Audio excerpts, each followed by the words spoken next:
अंजली दमानिया आणि संदीप क्षीरसागर चिल्लर व्यक्ती असल्याची टीका लक्ष्मण हाके यांनी केली आहे। दमानिया यांनी अजित पवारांऐवजी कोर्टासमोर पुरावे द्यावेत असं हाके म्हणाले।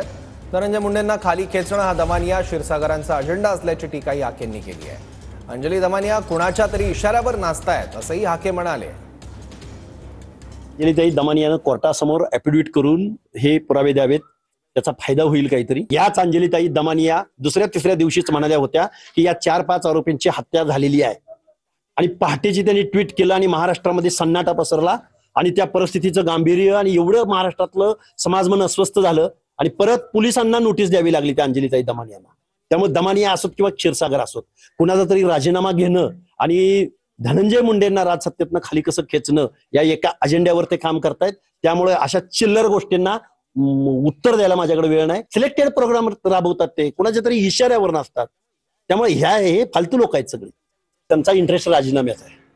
मग तो क्षीरसागर असो, धस असो किंवा जरांगे असो, धनंजय मुंडेंचा राजीनामा, पण आमच्या दृष्टिकोनातून धनंजय मुंडेंचा राजीनामा होऊ नये। कारण ओबीसी मधला एक मंत्री मीडिया ट्रायल असो किंवा ह्या अशा पोकळ गोष्टींद्वारे एका ओबीसी मंत्र्याला राजीनामा देण्यात येऊ नये असं एक ओबीसीचा कार्यकर्ता म्हणून